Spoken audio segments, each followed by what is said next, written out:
अस्सलामुअलैकुम, this is Zahid Chaudhary and you are watching me on the focus online. आज हम करेंगे 9th की मैथ एक्सरसाइज 1.2। लेकिन उससे पहले एक बहुत ज़रूरी बात, हमेशा आप फोकस्ड रहें।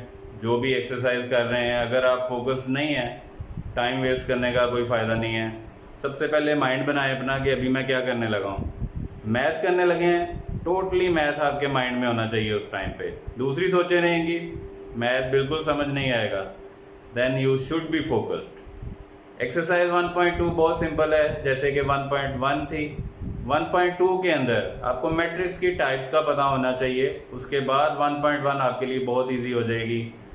तो आपको टाइप्स ऑफ मैट्रिक्स बताता हूँ मैं अभी। आपकी बुक में डेफिनेशन सारी की सारी हैं, आप वहाँ से भी उनको देख सकते हैं, लेकिन मैं जस्ट आपको उनकी एक सिंपल आपको वे में बताऊंगा, समझाऊंगा, तब क्या वो सारी आपको पता चल जाए कि ये है। आपको कोई भी मैट्रिक्स दिया हो, आपको देख के पता चल जाए कि ये टाइप। सबसे फर्स्ट जो आपका है पार्ट, उसमें फर्स्ट डेफिनेशन आपको मैंने ये बताया था, रोज होती हैं उसमें और उसमें आ जाते हैं कॉलम्स। आपकी डेफिनेशंस जो है वो आपको ये अगर समझ आ जाए तो काफ़ी हद तक आपको वो भी समझ आ जाती है। सिंपल फर्स्ट आपकी डेफिनेशन है कॉलम मैट्रिक्स।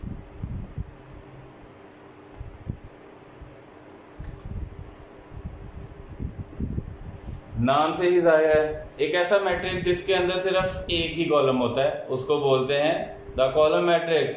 अब मैं यहाँ मैट्रिक्स लिखता हूँ, फॉर एग्जाम्पल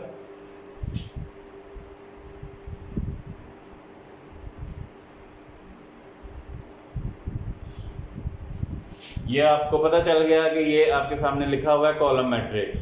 अगर इसमें जितनी मर्जी रोज हों, 1 हो, 2 हो, 3 हो, 4 हो, लेकिन अगर 1 कॉलम है तो आप इसको नाम देंगे this is a column matrix. Second, row matrix.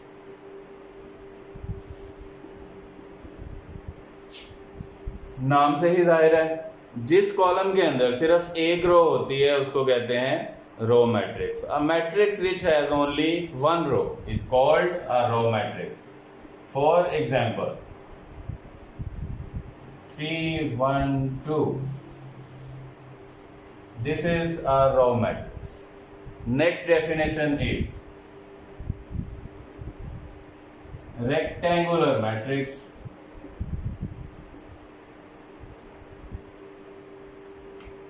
A matrix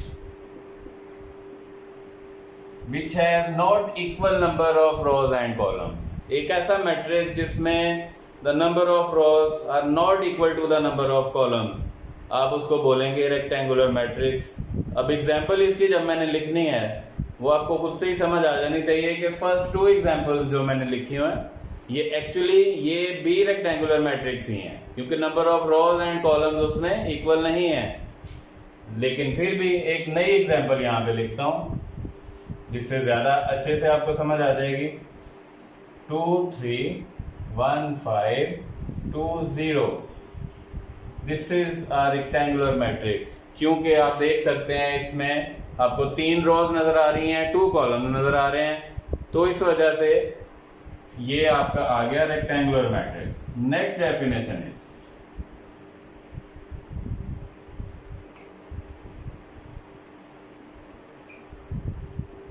square matrix. A matrix which has equal number of rose and columns. एक ऐसा मैट्रिक्स जिसमें same number of rose and columns हो। अगर 2 रोज हैं 2 कॉलम्स, अगर 1 रो है 1 कॉलम, देन वो matrix कहलाएगा स्क्वायर मैट्रिक्स। फॉर एग्जाम्पल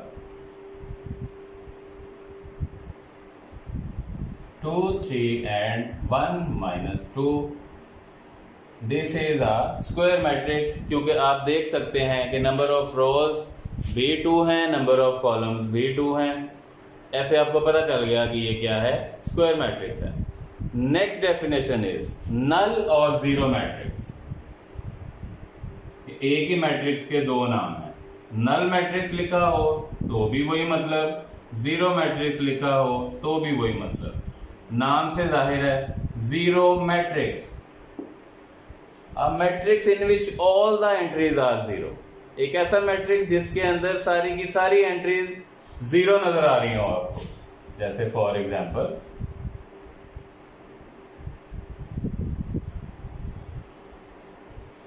ये भी मैट्रिक्स हो सकता है वो, और ये भी मैट्रिक्स, 0 मैट्रिक्स, चाहे उसका कि उसमें जो भी number of rose and columns हैं वो मैटर नहीं करता, सारी वैल्यू 0 होंगी तो वो कहलाएगा नल और 0 matrix. The next definition is which is number 6, the transpose of a matrix।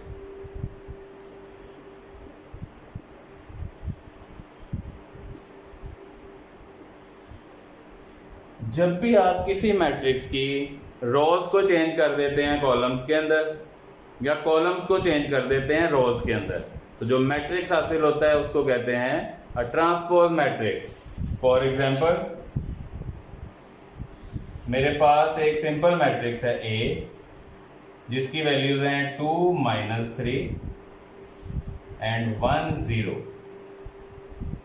जब मैं इसका फाइंड आउट करूंगा ट्रांसपोज, तो जैसा कि मैंने आपको बताया कि रोज को चेंज कर देंगे कॉलम्स के अंदर, तो A के ऊपर T लिखेंगे। यहां देखते हैं A के ऊपर छोटा सा t लिख देते हैं, जिसका मतलब है it is a transpose matrix.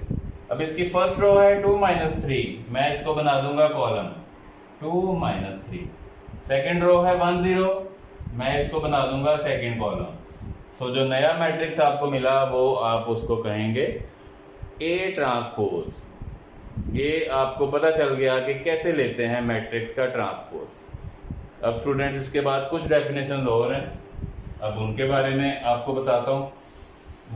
वो भी ऐसे ही सिंपल हैं, आप फोकस्ड रहें, आपको इंशाल्लाह सारी माइंड में बैठ जाएंगे अभी से।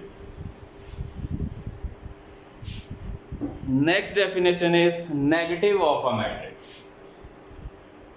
This is number 7 definition.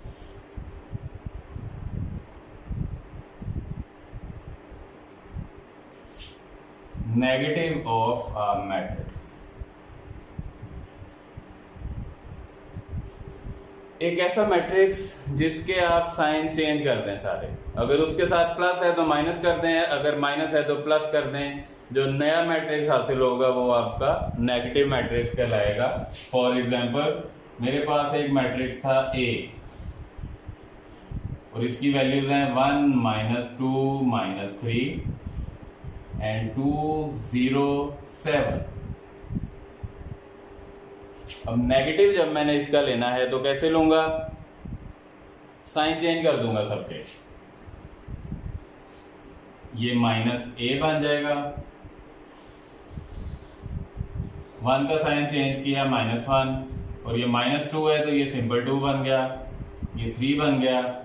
2 था यहाँ प्लस का, माइनस का हो गया, 0 का कोई साइन नहीं है, 0 ऐसे ही।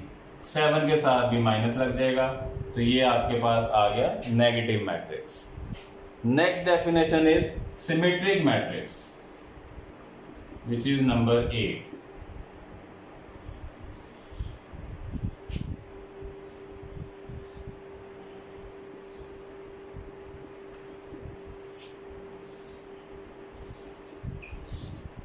सिमेट्रिक मैट्रिक्स एक ऐसा मैट्रिक्स जब आप उसका ट्रांसपोज लेते हैं तो उस मैट्रिक्स की शक्ल पे कोई फर्क नहीं पड़ता। जो उसकी फर्स्ट रो थी वैसे उसी शक्ल में रहती है, सेकंड रो भी वैसे उसी शक्ल में रहती है, और अगर तीसरी रो भी है उसकी भी शक्ल चेंज नहीं होती। आप उसका ट्रांसपोज लेंगे तो भी वो सेम मैट्रिक्स ही रहेगा। अब ऐसा मैट्रिक्स आपको कहाँ से मिलेगा, यहाँ मैं लिखता हूँ 1 3 एंड 3 1, ये एक मैट्रिक्स है। लेट्स सपोज ये हम रखते हैं A के इक्वल। जब मैं इसका लेता हूं ट्रांसपोज, मैंने आपको पहले बताया है कि जब आप किसी मैट्रिक्स का लेते हो ट्रांसपोज तो क्या मतलब है उसका, आपने उसकी रोज को चेंज कर देना है कॉलम्स में, और कॉलम्स को चेंज कर देना है रोज में। यहां भी मैं वैसा ही अगर करूंगा, फर्स्ट रो 1 3, वो इसका बन गया कॉलम, सेकेंड रो 3 1, वो इसका बन गया कॉलम।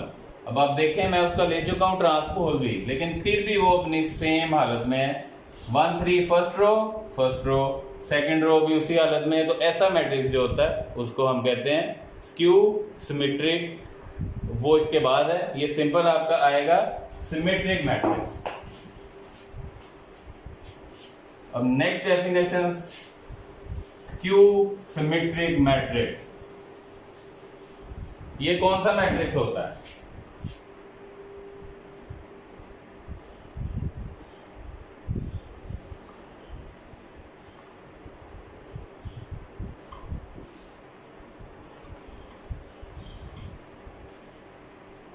स्क्यू सिमेट्रिक मैट्रिक्स एक ऐसा मैट्रिक्स जब आप उसका ट्रांसपोज लेते हैं,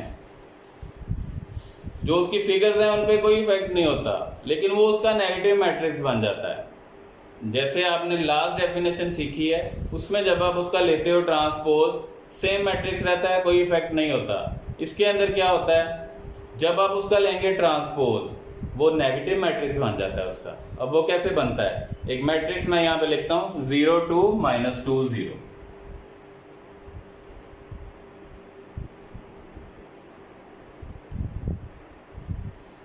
ये अगर इसका नाम A है, जब मैं इसका लूंगा ट्रांसपोज तो क्या बन जाएगा?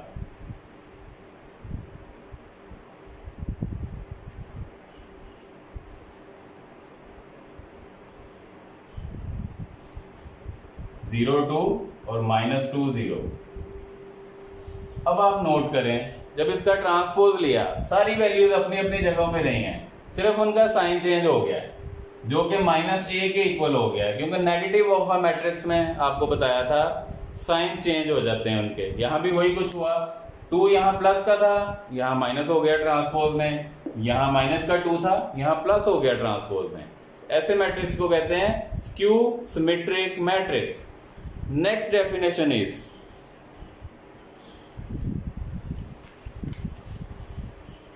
diagonal matrix, which is very important.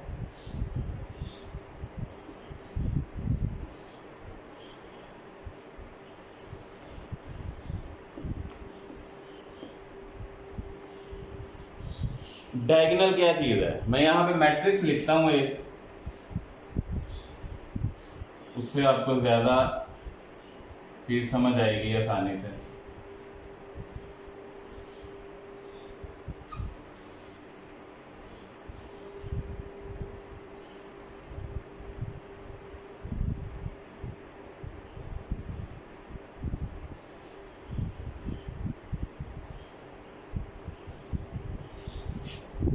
ये आपके पास आ गया एक डायगोनल मैट्रिक्स। आपको कैसे पता चला कि ये डायगोनल मैट्रिक्स है? ये चीज, इसको बोलते हैं प्रिंसिपल डायगोनल। जो प्रिंसिपल डायगोनल है उसके अलावा बाकी सारी वैल्यू 0 होती हैं। इसमें से भी कोई एक 0 हो सकती है, लेकिन जो बाकी वैल्यूज हैं सारी की सारी 0 होती हैं। इसको बोलते हैं diagonal matrix. Next definition is scalar matrix.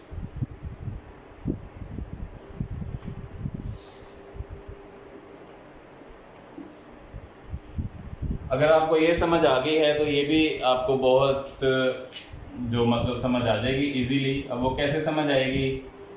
जो ये है इसका प्रिंसिपल डायगोनल, इसमें 1 के अलावा और कोई भी कांस्टेंट नंबर हो, लेट के 4 5 कुछ भी, वो बन जाएगा स्केलर मैट्रिक्स।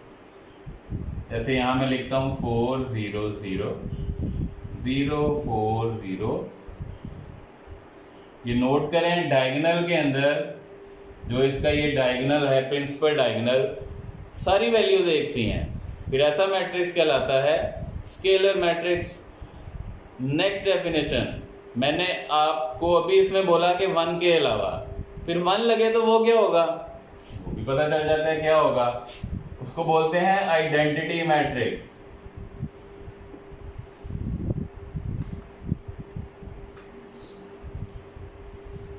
जो कि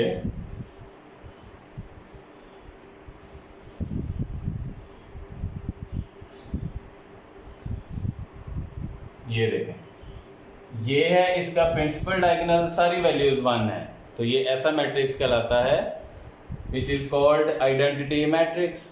अब ये तीनों मैट्रिक्स आपको समझने में बहुत आसानी होगी। अगर सारे नंबर मुख्तलिफ एंड डिफरेंट हैं उसके डायगोनल के अंदर, वो कहलाता है डायगोनल मैट्रिक्स। अगर 1 के अलावा कुछ और नंबर हैं सारे जो कि सेम है, उसको बोलते हैं स्केलर मैट्रिक्स। और अगर 1 है तो वो आपको कहलाएगा आइडेंटिटी मैट्रिक्स। ये थी मैट्रिक्स की टाइप्स।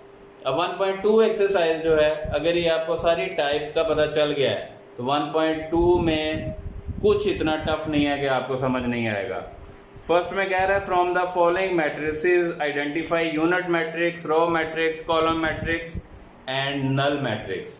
सारे के सारे मैट्रिक्स आपको वो देख के पता चलता जाएगा कि कौन सा मैट्रिक्स क्या है, क्योंकि अगर आपको ये डेफिनेशंस की समझ आ गई है तो। अब फर्स्ट जो ए है वो जीरो मैट्रिक्स है क्योंकि सारी वैल्यूज उसमें जीरो हैं, आपको पता है। Second B, it is a row matrix क्योंकि सिर्फ इसमें एक ही रो है। ऐसे सारे आगे जो मैट्रिक्स उसने दिए हैं एफ तक, कुछ मुश्किल नहीं है, सिंपल है सारे। सेकंड के अंदर कह रहा है from the following matrices identify square matrix and rectangular matrix, row matrix. जो जो मैट्रिक्स दे रहा है सारे के सारे आपने इसमें करनी है पहचान कि कौन सा मैट्रिक्स क्या है, कौन सा क्या है। ठीक है स्टूडेंट्स, बहुत इजी है। नेक्स्ट क्वेश्चन जो कि है क्वेश्चन नंबर 3, इसमें कह रहा है from the following matrices identify diagonal, scalar and unit matrix.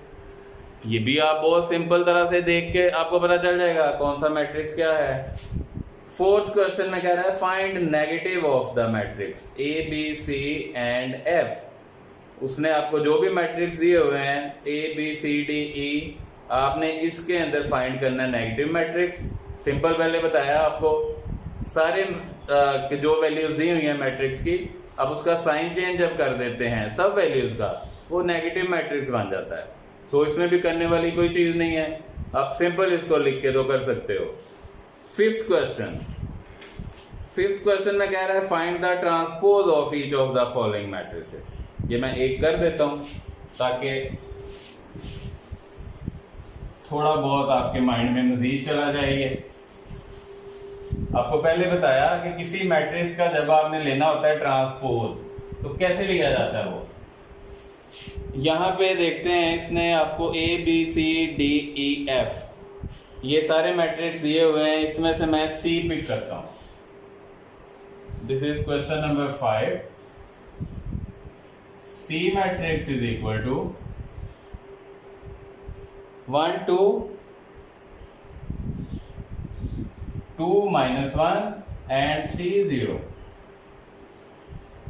Simple आपको पता है कि कैसे लेना है सी का ट्रांसपोज, पहले बताया आपको। C transpose is equal to row का बन जाएगा कॉलम, 1 2 रो है, 1 and 2 कॉलम बन गया। सेकंड रो 2 -1 ये सेकंड कॉलम बन गया, और थर्ड रो इसकी है 3 0 वो थर्ड कॉलम बन गया। तो ये सी ट्रांसपोज है। सारे मैट्रिक्स का ऐसे ही ट्रांसपोज फाइंड आउट करना है।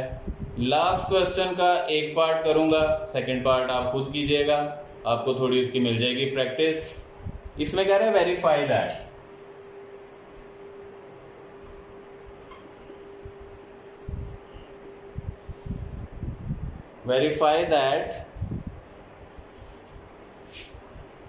A transpose and further transpose is equal to A।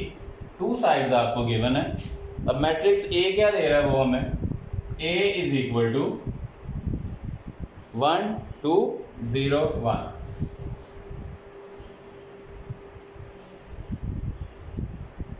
अब यहां ये तो आपकी ये आगे राइट हैंड साइड, अब ये फाइंड करेंगे लेफ्ट हैंड साइड। जब आप किसी मैट्रिक्स का एक बार ट्रांसपोज लेने के बाद फिर से उसका ट्रांसपोज लेंगे तो देखते हैं क्या होता है। अब ये A है, A का ट्रांसपोज जब मैं लूंगा, सिंपल आपको पहले बताया है, रो को आप चेंज कर देंगे कॉलम में, सेकंड रो को चेंज कर देंगे सेकंड कॉलम में। अब ये आपने ले लिया, इसका आ गया आपके पास A का ट्रांसपोज। अब आप A ट्रांसपोज का एक बार फिर से ट्रांसपोज ले लें।